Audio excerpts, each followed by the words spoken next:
Hi, I am Dr. Neeraja, Senior Consultant at Dr. A.M. Reddy Autism Center.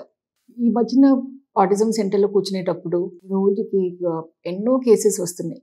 ఆటిజంవి ఒక చాప కింద నీటి లాగా ఎపిడమిక్ లాగా అయిపోయింది. పోస్ట్ కోవిడ్ ఇంకా కేసెస్ అవుతాయి సంఖ్య లెక్కలేనిగా పెరుగుతున్నాయి. ఒకప్పుడు 100లోనూ 200 మందిలోనూ వచ్చే సమస్య ఇప్పుడు ప్రతి 50 మంది పిల్లల్లో కనీసం ఒక్కరైనా దీంతో బాధపడుతున్నారు.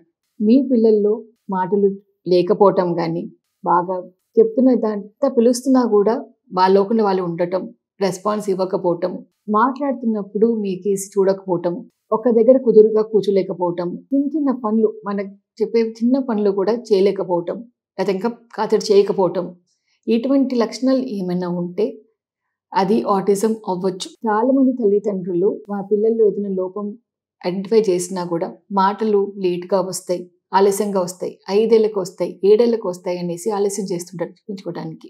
కానీ ఆటిజం ఎంత తొందరగా మీరు గమనించుకొని తీసుకుని వస్తే కనుక అంత సులువుగా పరిష్కారం పొందవచ్చు. డాక్టర్ ఏఎం రెడ్డి గారు is coming on April 22nd, 23rd, 24th Vizag సిటీకి. అవకాశాన్ని మిస్ చేసుకోవద్దు. ఎస్పెషల్లీ కోస్తాంధ్రాలో, ఒరిస్సా, కల్కటా అక్కడ ఉన్న వాళ్ళు ఈ అవకాశాన్ని వినియోగించుకోండి. ఏమాత్రం అనుమానం ఉన్నా, మీ పిల్లలు మాటలు లేట్గా మాట్లాడుతున్నా, సరిగా మాట్లాడకపోతున్నా, వాళ్ళ లోకంలో వాళ్ళు ఉన్నట్టుగా ఉన్నా, వింత వింత చేతులు ఊపటము, కాళ్ళు ఊపటము, లేదు చేసిన పని 10 సార్లు చెప్పుకోవటము, తనలో తమే మాట్లాడుకోవటం, ఇటువంటి సిమ్టమ్స్ కనిపిస్తుంటే కనుక ఒక్కసారి అసెస్మెంట్కి తీసుకుని రండి. సమయం ఉండగానే మనం డయాగ్నోసిస్ చేసుకొని ట్రీట్మెంట్ అందిస్తే కనుక వాళ్ళని చాలా మటుకు రికవరీ చేయించుకునే అవకాశం ఉంటుంది.